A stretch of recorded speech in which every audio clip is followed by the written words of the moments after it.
O nosso Deus se arrepende? Me explique isso, por favor. Como é que um Deus soberano, imutável, onipotente, onipresente, onisciente, ele pode se arrepender? Um Deus que tem controle de tudo, que sabe de tudo, que não muda na sua essência, na sua natureza divina. Esse Deus se arrepende?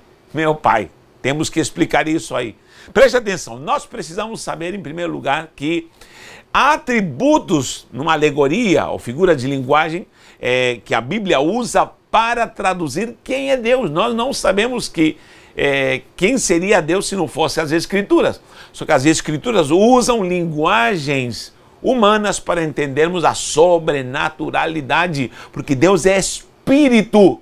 É Espírito. E como compreender esse Deus que é Espírito? Mas temos duas palavras que eu preciso anotar, que é o antropomorfismo e antropopatismo. Você vai estudar isso na matéria de teontologia. Na descrição do vídeo está o link do nosso site e ali você vai encontrar as matérias para estudar. Clique lá e você vai estudar essa bênção que é a matéria de teontologia. Você vai descobrir quem é Deus, como ele age, como ele se comporta, lógico, com as raízes do hebraico.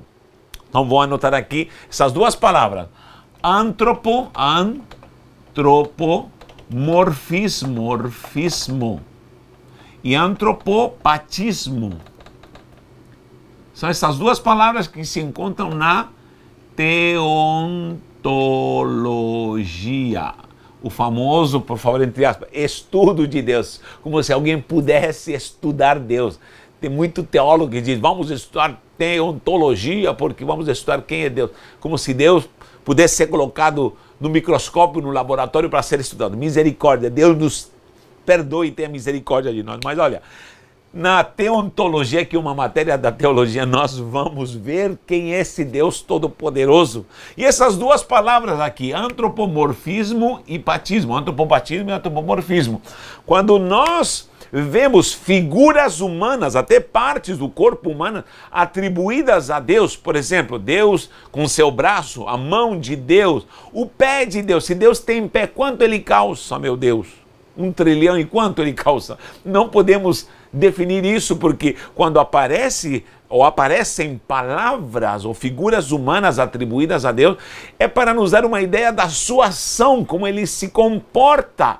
Tá bom? Para entendermos, porque Deus, repito, ele é Espírito e quem pode sondar o próprio Deus, meu Pai da glória. Então essas figuras humanas é o antropomorfismo, formas humanas atribuídas a Deus numa linguagem figurativa para que possamos entender. O antropopatismo é sentimento, ira, raiva, vingança, tristeza, essas ações voltadas para sentimento, o antropopatismo. E aí você vai vendo um comportamento da moral de Deus, a essência moral desse Deus, a sua ética, vamos falar assim, e logicamente para que possamos entender aqui humanamente como ele se comporta. É algo dificílimo de traduzir e através das Sagradas Escrituras nós compreendemos melhor isso, e lógico, numa conexão espiritual. Nessa exegese você vai receber a revelação para poder entender a glória do próprio Deus e receberá no seu coração. Então, essas duas palavras. Então, quando nós falamos que Deus se ira, fica triste, se arrepende, são figuras para entendermos o comportamento de Deus. Esse é o primeiro ponto. Então, encerramos isso. O antropopatismo e o antropomorfismo são ideias para podermos compreender Deus numa visão, de uma ótica humana. Segundo lugar, a palavra arrependimento. Arrependimento. Em todo lugar onde se fala, aparece arrependimento, parece que fosse uma palavra só, mas isso não acontece no hebraico. No hebraico nós temos várias palavras para arrependimento, e cada uma delas, o verbo arrepender-se, ou a palavra arrependimento, aparece em diferentes formas ali no hebraico, e é diferente para nós, porque uma palavra só vai definir arrependimento. O que é arrepender-se ou arrependimento? É se doer por algo que foi mal feito, por um erro que você cometeu, ou por um pecado que você cometeu, e você está consciente que você errou, você falhou. Meu Deus, se desse para voltar ao passado e consertar aquele erro, naquele dia, naquela hora, bendita a hora que eu pensei, bendita a hora que eu falei, bendita a hora que eu fiz isso, se eu pudesse consertar tudo. Pronto, um erro, um pecado, uma fatalidade, meu Pai do céu. Agora me diga, isso o homem sente. Agora Deus, será que Deus pode falar? Me arrependo, tô aqui em conflito porque errei, não devia ter feito isso. Ah, se eu pudesse voltar ao passado. Não, isso não acontece com Deus, tenha certeza, porque Deus é onipotente, onisciente, sabe de tudo, Ele tem o controle de tudo.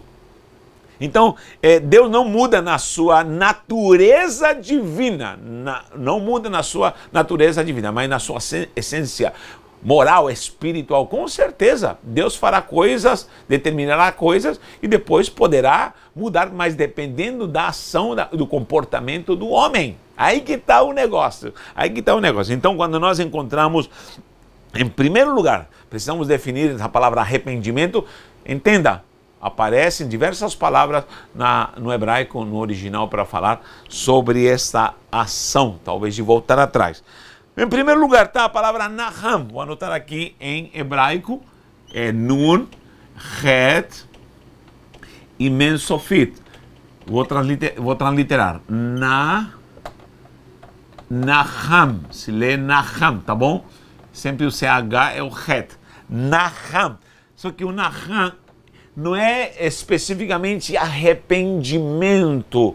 É quando alguém diz assim, meu Deus, eu cometi um erro. Não é isso. O naham significa doer-se. Se você vê as Bíblias, por isso é importante ter uma Bíblia transliterada do hebraico para o português. Isso é importantíssimo. Você vai ver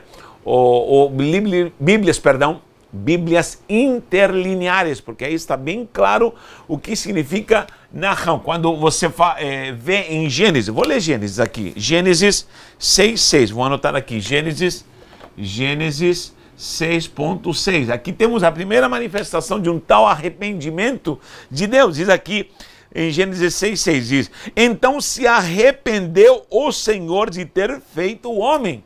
Logo de cara ele faz o homem e logo de cara ela está se arrependendo, meu Deus. E isso lhe pesou no coração. Só que esse arrependimento não é começar a se punir ou sentir o peso de um erro que cometeu. Não é isso. Mas é lamento, é pesar, é dor. Então a palavra naham é lamentar. Lamentar. Se fôssemos traduzir literalmente, ao pé da letra, a palavra naham, que está vainechim, está escrito assim, vav, exatamente em Gênesis, quando diz e lamentou, vav, yod, o nun, o het e o mem sofit, vainechim, vou escrever aqui, vainechim.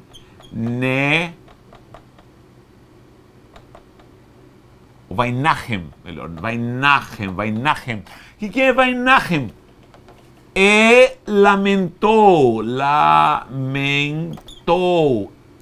Lamentou. E o Senhor se lamentou, ele sentiu. Por que lamentou? Porque o homem pecou. Então, todo lamento, toda ação voltada com esse verbo naham, que é traduzido como arrependimento, aqui no caso ele sofreu, é por causa de uma ação do homem. Você sabe que o homem foi colocado no jardim com a liberdade de escolha. Muita gente não quer entender isso. O Yetzer Hará, eu já expliquei muito isso, tem vídeos falando sobre isso, essa inclinação para o bem, inclinação para o mal. Hará é para o mal e Hatov para o bem.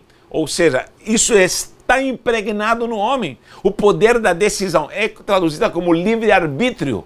Porém, a Bíblia não tem essa palavra especificamente escrita livre-arbítrio, mas o homem está com esse poder de uma decisão. Você pode ver em Deuteronômio 30:19, Deuteronômio 30, 19, ainda Deus aconselha e diz assim, escolhe, porque eu coloco diante de ti a bênção ou a maldição. Ainda diz, escolhe, decida, você vai ter que decidir. E eu te aconselho, escolhe a bênção para que vivas. Deuteronômio 30, 19. Então o homem tem esse poder. No Éden também.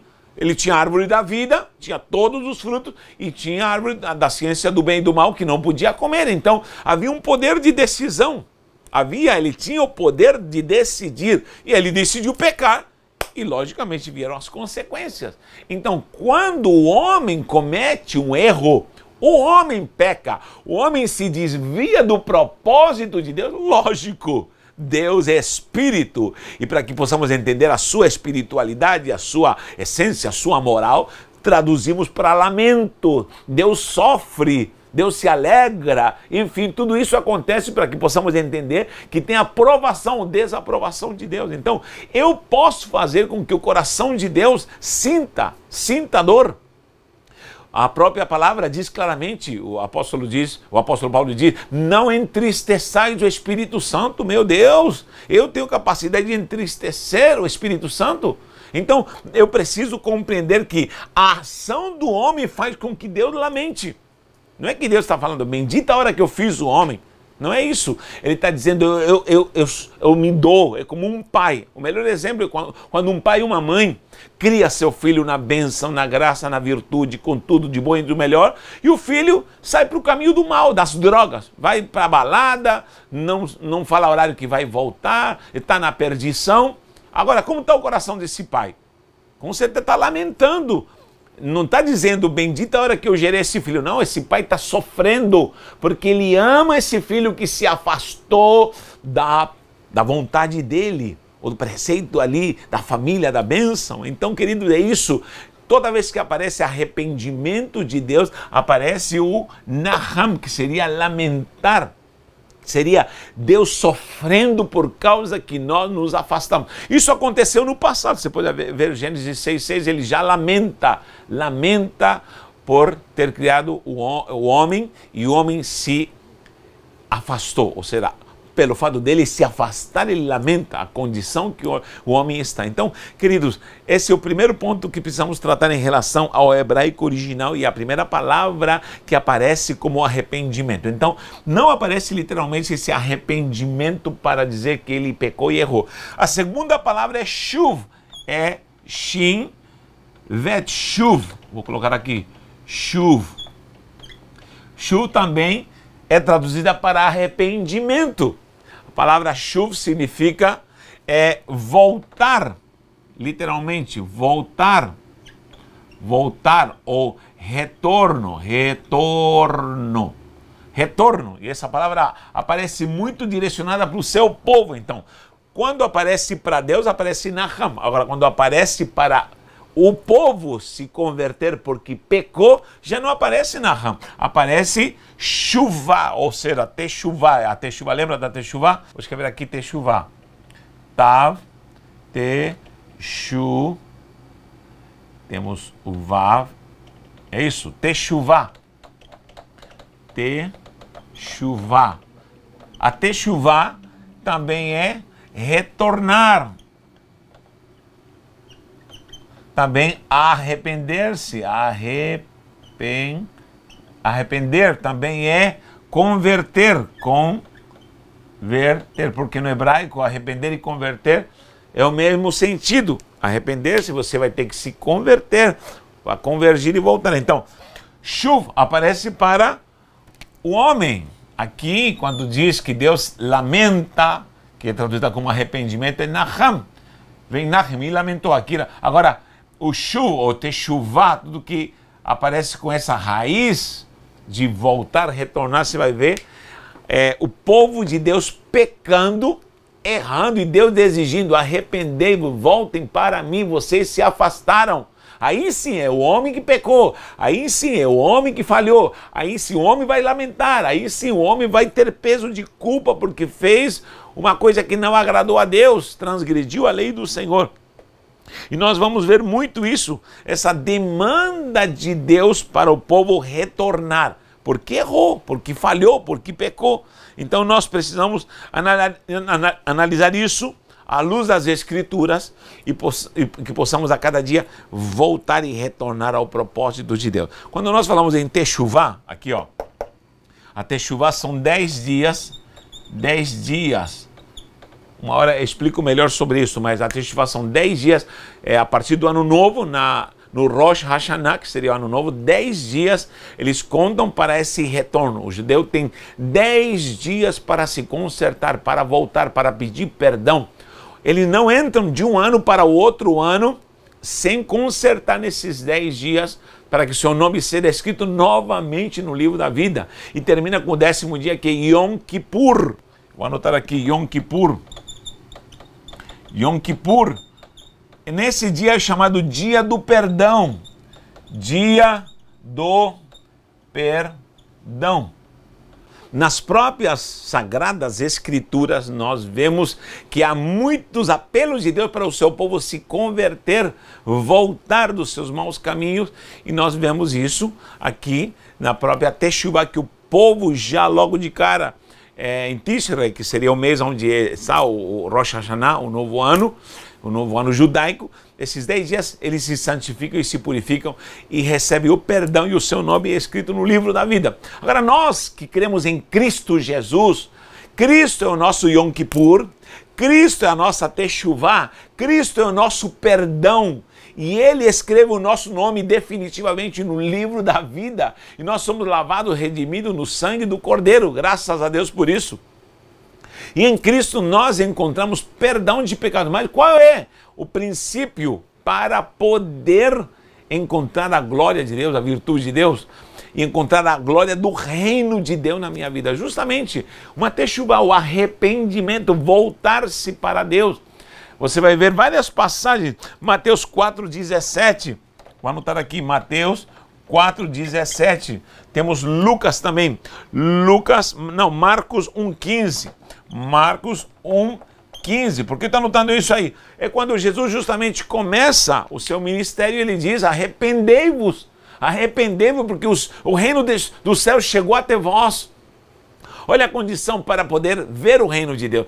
Arrependimento é o que está precisando hoje na igreja, o que precisa hoje no mundo, pessoas se arrependerem, se converterem a Deus, para que possam adentrar na dimensão do reino de Deus. O evangelho é a boa nova de que o reino chegou, só que o reino vai adentrar na sua família, vai entrar na sua vida, vai entrar em toda a estrutura da sua vida. Por quê? Porque esse reino quer governar, dominar, e quer trazer a boa, gloriosa vontade de Deus para a sua vida. Então nós precisamos entender que sem arrependimento não se vive o reino de Deus. Eu preciso me voltar a Deus e conhecer os desígnios sobrenaturais desse Deus Todo-Poderoso, tá bom? Então, você entende que há uma diferença entre essas duas palavras, Naham, que é lamentar, e o Shuv aqui, que seria Teshuvá, e as derivadas palavras que surgem desse termo Shuv, que seria arrependimento, volta. Que Deus te abençoe, e não esqueça, temos o link na descrição do vídeo, onde temos ali o PDF no canal do Telegram, tá bom? Também temos aí o link da Universidade do Reino para você estudar com a gente. E se você gostou desse vídeo, dê um like e nos ajude a propagar, tá bom? Deus te abençoe grandemente. E não esqueça do sorteio, também temos sorteio. Um abraço em nome de Jesus.